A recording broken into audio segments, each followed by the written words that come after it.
नमस्कार विद्यार्थी मित्रांनो, पुन्हा एकदा आपल्या नवीन सेशनमध्ये तुमच्या सगळ्यांचं स्वागत आहे. तर लेक्चरचं नाव तुम्ही पाहताय स्ट्रॅटेजी. तर आजच्या लेक्चरमध्ये आपण गट ब आणि क या एक्झाम बद्दलची माहिती घेणार आहोत आणि मग त्यानंतर स्ट्रॅटेजी अभ्यासाची कशी असेल, बुक लिस्ट वगैरे या सगळ्यावर पण आपण एक व्हिडिओ या सिरीजमध्ये घेऊन येणार आहोत. जसा तुमचा रिस्पॉन्स मिळेल, जेवढा जास्त तुम्ही रिस्पॉन्स द्याल तेवढे आपण स्ट्रॅटेजीचे सेशन या ठिकाणी घेणार आहोत. तर तुमचा रिस्पॉन्स मला कसा कळेल? कमेंटद्वारे. त्यामुळे जेही विद्यार्थी हे लेक्चर पाहत आहेत, ज्यांना हे लेक्चर आवडतंय, त्यांनी नक्कीच लेक्चर खाली कमेंट करा. तुम्हाला कुठल्या प्रकारचे व्हिडिओ हवेत हे आम्हाला कळू द्या. त्यानुसार आम्ही नवीन नवीन व्हिडिओ एकाग्र अकॅडमीच्या युट्यूब चॅनलवर तुमच्यासाठी घेऊन येऊ. तर आता गट ब आणि क या परीक्षा पद्धतीविषयी आपण बोलणार आहोत. तर मुलांना सगळ्यात महत्वाचं की परीक्षेअंतर्गत कोणकोणती पदे येतात, त्यानंतर त्यांची पे स्केल काय असते, नियुक्ती कुठे होते, या काही गोष्टींबद्दल पण क्युरियोसिटी असते किंवा त्यांना माहिती नसतं की नेमकं आपल्याला काम काय करायचं. तर त्यासाठी हा पण पार्ट मी या ठिकाणी देत आहे तुम्हाला. तर गट ब आणि क ही जी परीक्षा आहे, आता सुरुवातीला जर आपण बघितलं 2017च्या आधी गट ब आणि क च्या परीक्षा वेगवेगळ्या व्हायच्या. म्हणजे आपण असं म्हणू शकतो की जसं की आता सहाय्यक कक्ष अधिकारी याची एक्झाम वेगळी असायची, पोलीस उपनिरीक्षक म्हणजे PSIची एक्झाम वेगळी असायची. पण नंतर यांनी काय केलं, 2017ला याला कंबाईन असं नाव देऊन यांना एकत्र केलं आणि यांच्यासाठी एकत्र परीक्षा पद्धती चालू केली. तसेच गट क मधले पण काही पोस्ट आहेत, कर सहाय्यक आहे, लिपिक टंक लेखक आहे, या प्रत्येक पदासाठी वेगवेगळ्या परीक्षा व्हायच्या. पण 2017 पासून त्यांनी गट क असं नाव देऊन एक कंबाईन एक्झाम चालू केली. मग हे 17, 18, 19, 20, 21, 22 पर्यंत चाललं. नंतर त्यांना 23ला असं काही वाटलं की गट ब आणि क दोघांना पण एकत्र करू. म्हणजे पहिले झालं की वेगवेगळ्या 7-8 परीक्षा, नंतर झाले की 2 परीक्षा, गट ब गट क. आणि 13ला त्यांनी काय केलं, डायरेक्टली ही 4 पदं तुम्हाला दिसत आहेत, सहाय्यक कक्ष अधिकारी, राज्यकर निरीक्षक, पोलीस उपनिरीक्षक, दुय्यम निबंधक, ही 4 पदं. आणि या ठिकाणी ही 6 पदं तुम्हाला दिसत आहेत, उद्योग निरीक्षक, उद्योग संचालनालय, दुय्यम निरीक्षक, राज्य उत्पादन शुल्क, तांत्रिक सहाय्यक, विमा संचालनालय, कर सहाय्यक, लिपिक टंक लेखक आणि सहाय्यक मोटार वाहन निरीक्षक.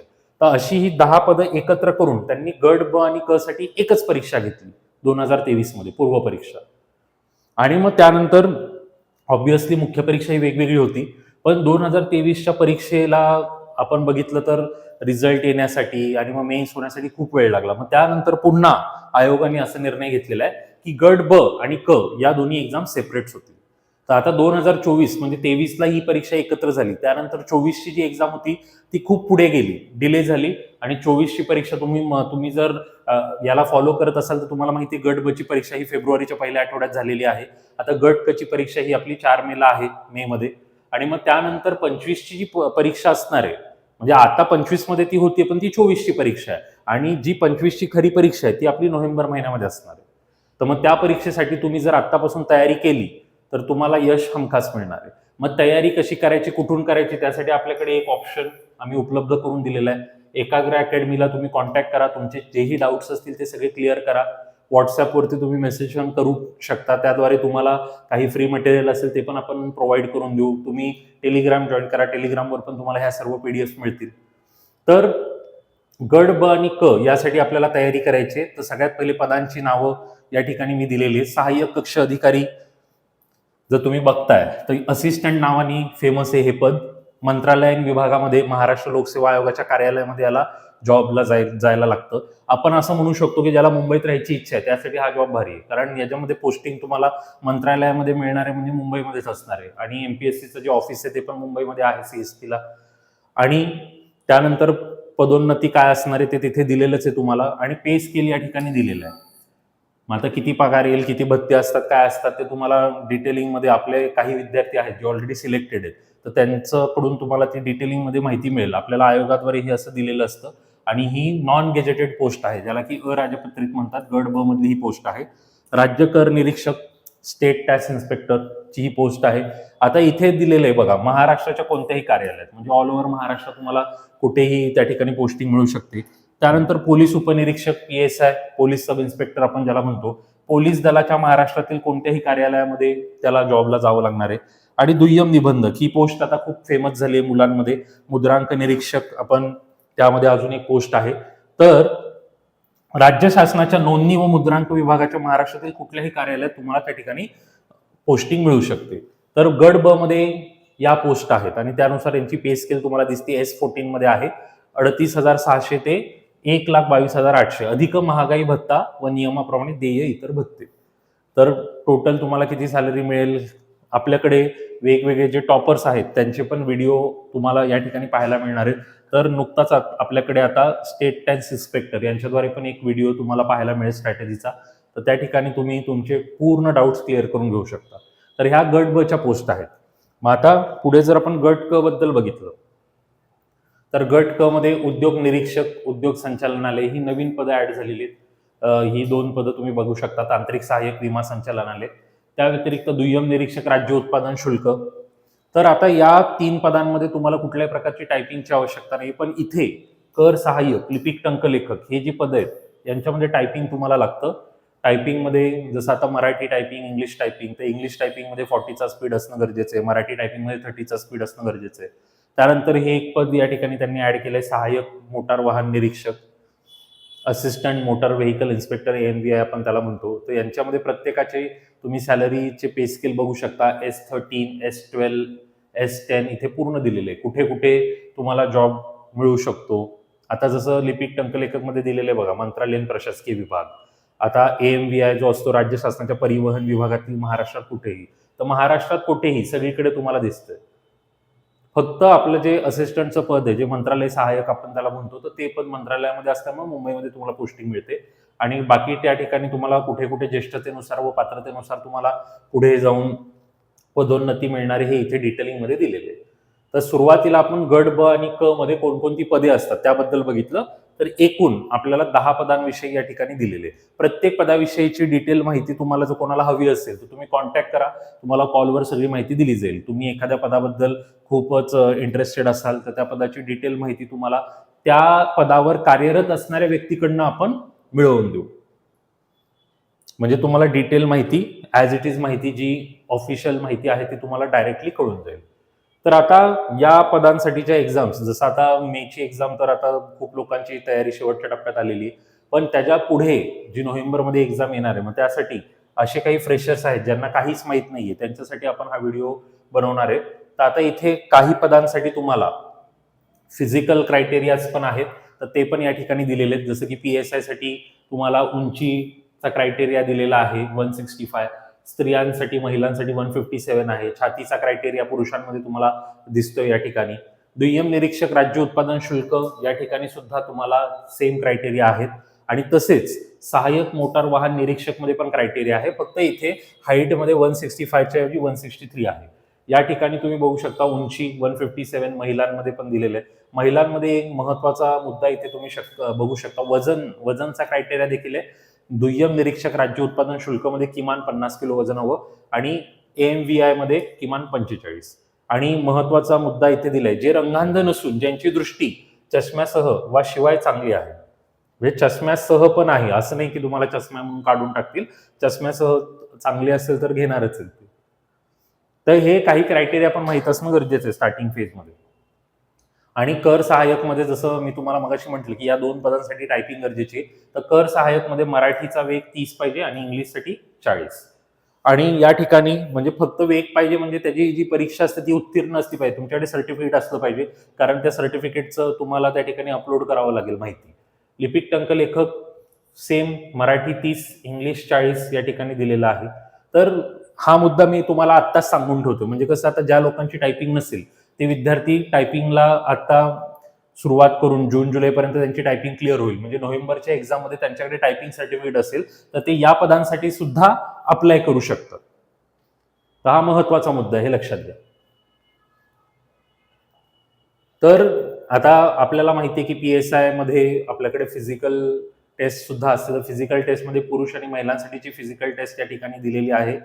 मुलाखत पोलीस उपनिरीक्षकासाठी असते, तर त्या ठिकाणी काय काय असेल तर हे सगळं डिटेलिंगमध्ये याच्यावरती एक वेगळा व्हिडिओ PSIचा आपण बनवूया, त्यामध्ये हे सगळं तुम्हाला पाहायला मिळेल. जस्ट तुम्ही या ठिकाणी गो थ्रू करू शकता आणि याची PDF तुम्हाला आपल्या PDF आपल्या व्हॉट्सअप चॅनल किंवा टेलिग्राम चॅनलवर तुम्हाला उपलब्ध करून दिली जाईल.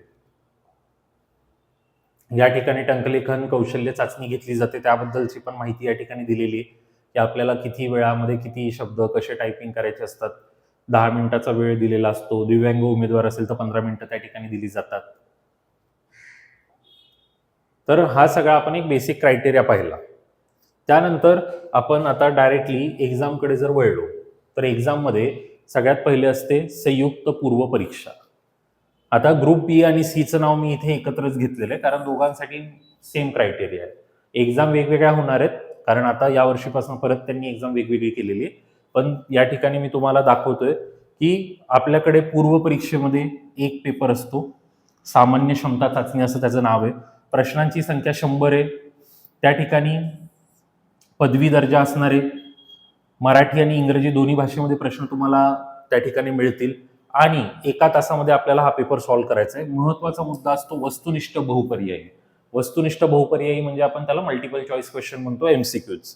प्रत्येक चुकीच्या उत्तराकरता 25% किंवा 1/4 एवढे गुण एकूण गुणांमधनं वजा किंवा कमी करण्यात येतात. हे लक्षात ठेवा कारण खूप लोक पोलीस भरती वगैरेची परीक्षा देणाऱ्यांना निगेटिव्ह मार्किंग कन्सेप्ट माहित नसते.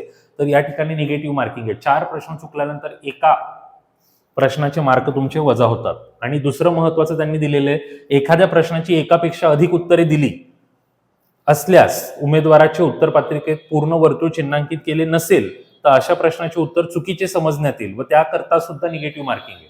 त्यामुळे प्रॉपर आपल्याला मार्किंग करायची, फक्त टाइमपास म्हणून पेपरला जायचं नाहीये. तर हा जो आपला पहिला पेपर आहे गट ब आणि क साठी दोघांमध्ये सारखाच पेपर असणार आहे. हा नोव्हेंबरमध्ये ही परीक्षा तुम्हाला यावर्षी पाहायला मिळणार आहे. तर यासाठी असलेला अभ्यासक्रम या ठिकाणी आपल्याला दिलेला आहे. सामान्य क्षमता चाचणीमध्ये तुम्हाला इथे 8 पॉईंट दिलेले आहेत. पहिलं दिलेले इतिहास, आधुनिक भारताचा विशेषतः महाराष्ट्राचा इतिहास.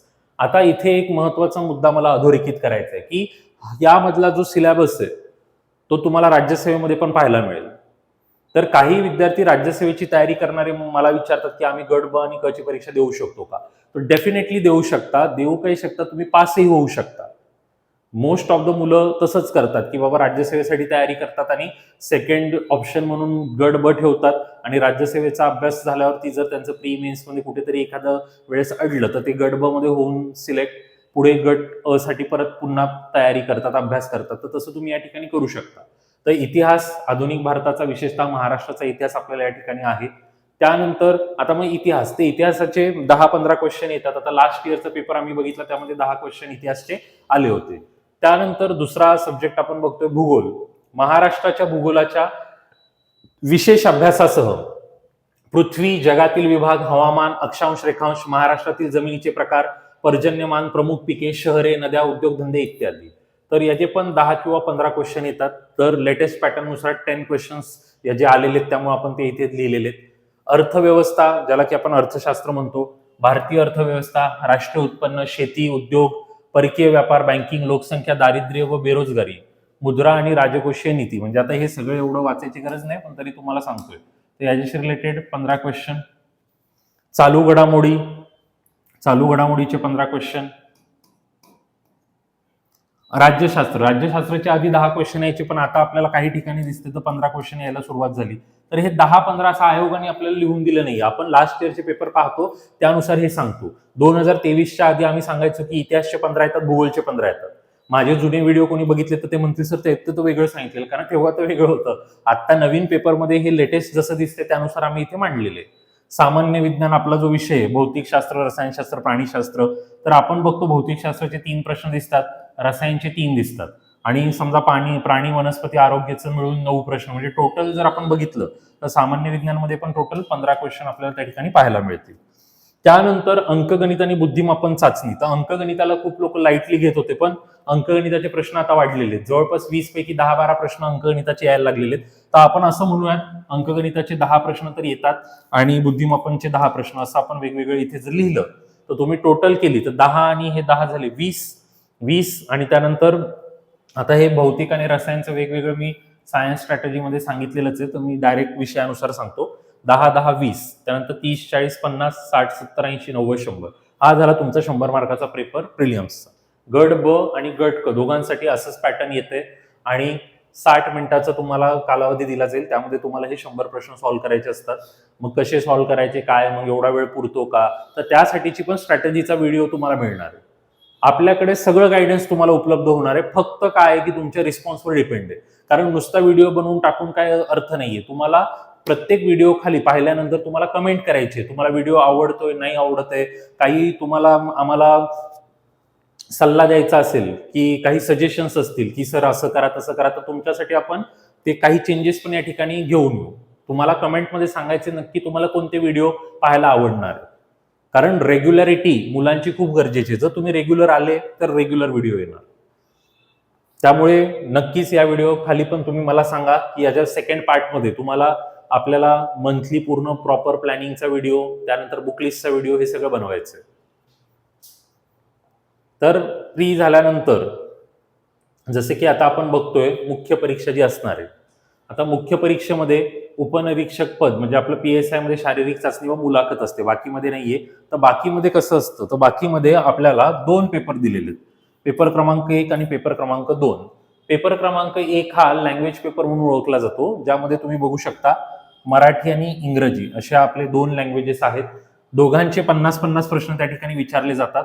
100-100 मार्क्स आहेत, म्हणजे एक प्रश्न हा 2 मार्क्सचा असणार आहे. आता इथे बघा मराठीचा लेवल, मराठी पेपरची जी दर्जा तुम्हाला दिलेला आहे तो 12वीचा असणार आहे आणि इंग्रजीचा जो दर्जा दिलेला आहे या ठिकाणी तुम्ही बघू शकता पदवी. माध्यम आता डेफिनेटली मराठीमध्ये आहे आणि इंग्लिशमध्ये. तर इथे काही जण म्हणतात सर बायलिंग्वल इंग्रजीमध्ये बायलिंग्वल कसं काय देणार, इंग्रजी तर इंग्रजीच देणार ना तुम्हाला आणि मराठीमध्ये देणार. बाकी आपले सामान्य अध्ययनचे प्रश्न हे दोन्ही भाषेमध्ये उपलब्ध असतात. परीक्षेचा कालावधी पुन्हा एकदा बघा 1 तास. तर मुलांना सगळ्यात जास्त टफ काय जातं की टाइम मॅनेजमेंटचा त्यांना इश्यू आहे. तर टाइम मॅनेजमेंटसाठी पण आपला व्हिडिओ बनवणारच आहोत आपण. आणि प्रश्नपत्रिकेचं स्वरूप वस्तुनिष्ठ बहुपर्यायी. तर ज्याला फक्त MCQ मध्ये आवड आहे अशांसाठी ही खूप सुवर्ण संधी असते की तुम्ही या परीक्षेमध्ये MCQ द्वारे डायरेक्टली प्री मेन्स सिलेक्ट होऊ शकता. राज्यसेवेमध्ये तुम्हाला मुख्य परीक्षेमध्ये डिस्क्रिप्टिव्ह पॅटर्नला सामोरं जावं लागेल. पेपर 2 हा जो आपला आहे सामान्य अध्ययन व बुद्धिमत्ता चाचणी, 100 क्वेश्चन्स या ठिकाणी तुम्हाला दिलेले आहेत 200 मार्क्ससाठी. पदवी दर्जा असणारे, दोन्ही भाषेमध्ये उपलब्ध असेल. 1 तासामध्ये आपल्याला सोडवायचं आहे, वस्तुनिष्ठ बहुपर्यायी. मग तुम्ही जर ही काउंटिंग केली एकूण गुणांची तर एकूण गुण तुमचे टोटल होत आहेत 400. पेपर 1 200 मार्काचा, पेपर 2 200 मार्काचा. तर 400 पैकी तुमची मुख्य परीक्षा या ठिकाणी होणार आहे. ते एकदा बघून घ्या. तुम्हाला कोणाला काही यामध्ये डाऊट असेल तर तुम्ही कमेंट करू शकता. त्यानंतर याचा आपण डिटेल सिलेबस पण पाहणार आहोत आणि मग या लेक्चरमध्ये तुम्हाला मला हे पण सांगायचं आहे की पूर्व आणि मुख्यमध्ये सिलेबसमध्ये किती साधर्म्य आणि काही वेगळे पॉईंट्स आहेत आणि मग आपण हे किती महिन्यामध्ये कंप्लीट करणार, काय कसं, खूप याबद्दलच्या स्ट्रॅटेजीचे व्हिडिओज तुम्हाला या ठिकाणी मिळतील. ते एकदा तुम्ही गो थ्रू करू शकता की प्री झाल्यानंतर 100 मार्काची, त्यानंतर आपल्याला मुख्य परीक्षेमध्ये 400 गुणांसाठी हे 2 पेपर अभ्यासायचे.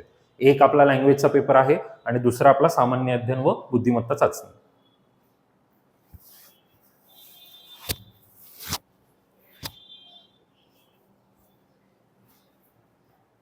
तर आता याचा डिटेल सिलेबस आपल्याला या ठिकाणी पाहता येईल, पुढे दिलेला आहे. तर मराठी आणि इंग्रजी यामध्ये काय काय असणार आहे, तर या ठिकाणी तुम्ही बघताय मराठीमध्ये शब्दसंग्रह, वोकॅब्युलरी आपण ज्याला म्हणतो, वाक्यरचना, व्याकरण, म्हणी व वाक्यप्रचार यांचा अर्थ आणि उपयोग, तसेच उतार्यावरील प्रश्नांची उत्तरे. तर हे पण इम्पॉर्टंट आहे की आपल्याला उतारे, जसं की आपण CSAT मध्ये उतारे करतो राज्यसेवेसाठी, तर यामध्ये पण आपल्याला मुख्य परीक्षेमध्ये उतार्यांवरील प्रश्न आहेत. आता वरचंच सिलेबस इंग्रजीमध्ये ॲज इट इज तुम्हाला दिसेल. जसं की मराठीमध्ये आपण शब्दसंग्रह म्हटलं तर इंग्लिशमध्ये आपण त्याला वोकॅब्युलरी म्हणतो. वाक्यरचना, सेंटेन्स स्ट्रक्चर, व्याकरण, ग्रामर, म्हणी वाक्यप्रचार म्हणजे एडियम्स अँड फ्रेजेस, आणि उतार्यावरील प्रश्न म्हणजे कॉम्प्रेन्शन. म्हणजे सेम टाईपचे क्वेश्चन मराठी आणि इंग्लिशमध्ये येणार आहेत, फक्त इथे ते मराठीत असतील, इथे ते इंग्लिशमध्ये असतील. आणि मुलांना एक सगळ्यात महत्त्वाचा मुद्दा आहे की हा लँग्वेज पेपर, लँग्वेजवर तुम्ही जर कमांड केली तर मोस्ट ऑफ द आपले जे सिलेक्टेड स्टुडंट आहेत ते याच्यामध्ये जास्त मार्क्स मिळवतात. यामध्ये जास्त मार्क मिळाल्यानंतर पेपर 2 मध्ये कसं आहे की आपला जो सब्जेक्ट्स असतात ते व्हरायटी ऑफ सब्जेक्ट्स आणि त्याचा सिलेबस हा जास्त असल्यामुळे कधी कधी काही क्वेश्चन्स आपल्याला त्यामध्ये जमत नाही, तर इथला स्कोर आपला कमी होतो. पण या स्कोरच्या जोरावरती त्यांचं मुख्य परीक्षेमधलं सिलेक्शन फिक्स होऊन जातं.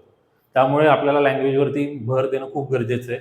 आधीपासून मराठी तर आपण समजा शिकत आहोत, इंग्रजी पण आपण शाळेपासून शिकत आलेलो आहे, पण आपल्याला मेन जास्त फोकस हा वोकॅब्युलरीवरती करायचा आहे, कारण वोकॅब्युलरी खूप इम्पॉर्टंट आहे तुम्हाला.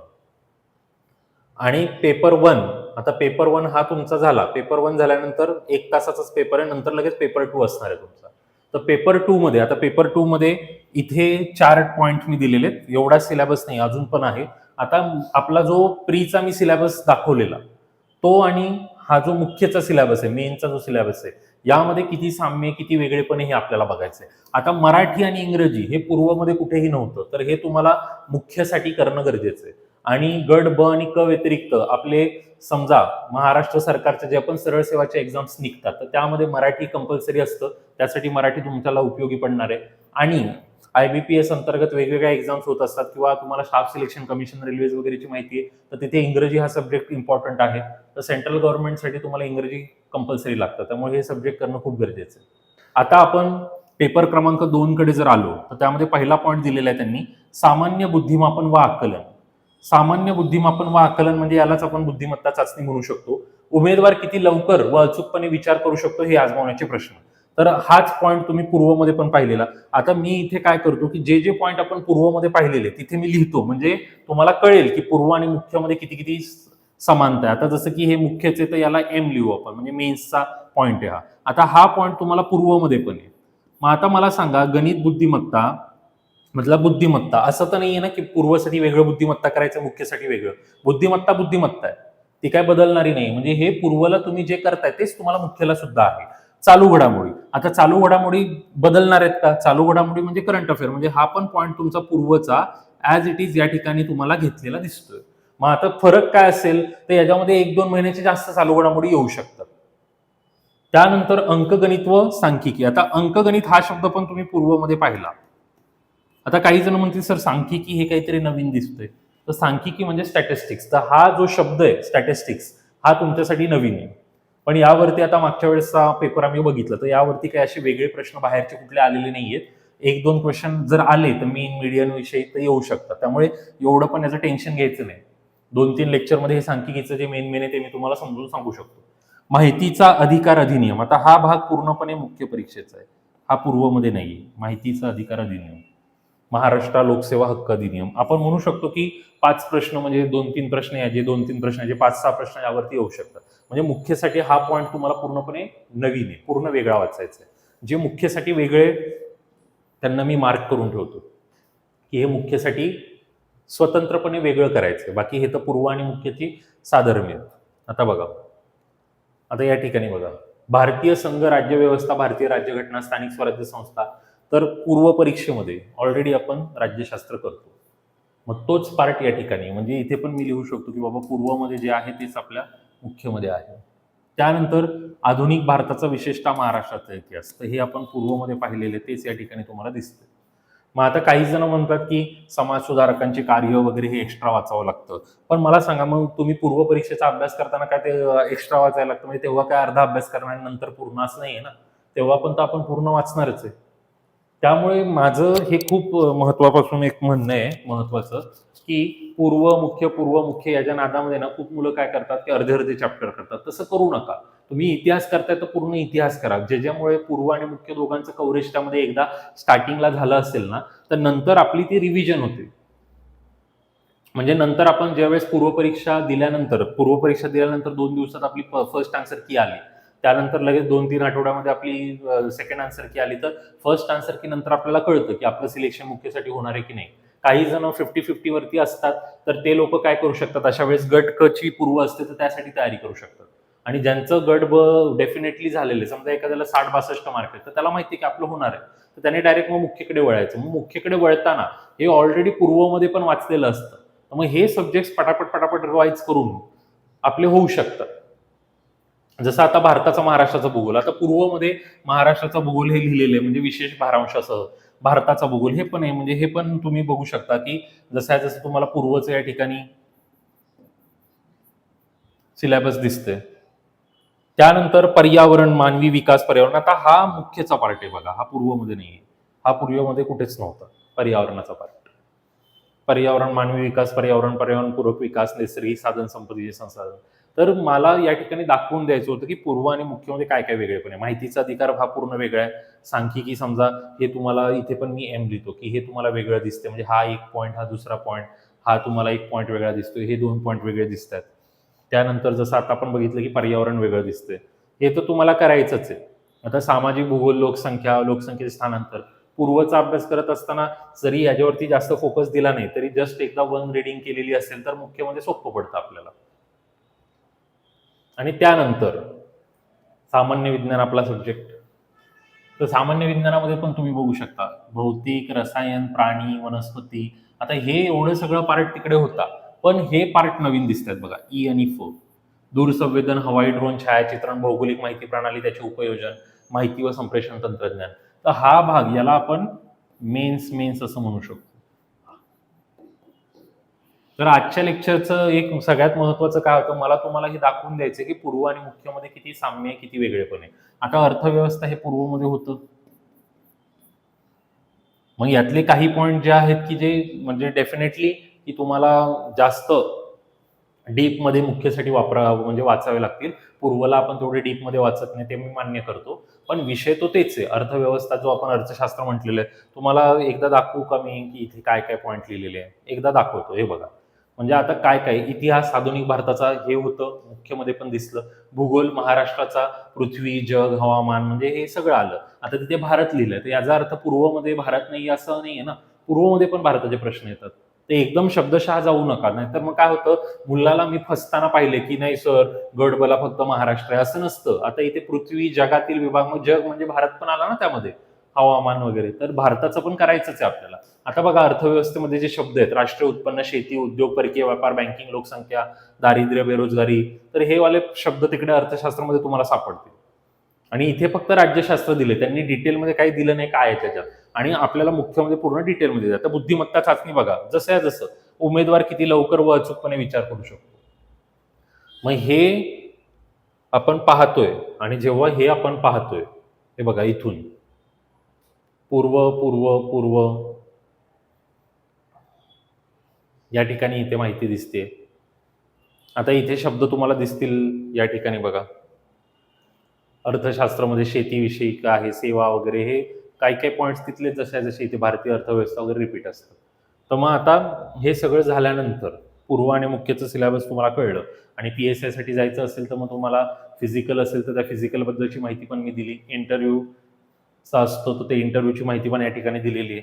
आणि जर लिपिक टंकलेखनासाठी असेल तर त्यांच्यासाठी परत एकदा दाखवतो, मुख्य परीक्षा झाल्यानंतर हे बघा इथे जे दिलेले शारीरिक चाचणी आणि मुलाखत, तुम्हाला पाहिजे तर तुम्ही डिटेलमध्ये बघू शकता, इथे मी लिहून दिलेले. इथे सांगितलेले शारीरिक चाचणीच्या निकालाच्या आधारे मुलाखतीसाठी पात्र ठरलेल्या उमेदवारांना मुलाखतीसाठी बोलवण्यात येईल. आणि पोलीस उपनिरीक्षक संवर्गासाठी मुलाखत 40 गुणांची असेल. मुलाखतीसाठी पात्र ठरलेल्या उमेदवाराची पात्रता अर्हतेनुसार, शर्तीनुसार, मूळ कागदपत्राच्या आधारे येतात. ते काय, ते एक्स्ट्राचे पॉईंट आहे, त्याचं काय आपल्याला घेणं देणं नाही. हे कसं असेल ती मार्किंग स्कीम पण इथे दिलेली आहे. 50, 30, 20, 100 काय, गोळाफेक, धावणे, लांब उडी, गोळाफेक, पुलअप्स, लांब उडी, धावणे. आणि हे आपलं जे आहे, चाचणी करता उमेदवारांची संख्या किती असते, काय असते, भरायच्या पदाच्या 3 पट लोकांना बोलवलं जातं. म्हणजे जसं आता 500 जणांना भरायचं तर 1500 जणांना बोलवलं जाईल, म्हणजे एका पदासाठी 3 असा क्रायटेरिया आहे. मग या ठिकाणी तुम्हाला शब्द प्रति मिनिट 40 आणि 30चं जे स्पीड पाहिजे, 10 मिनिटं तुम्हाला देऊन.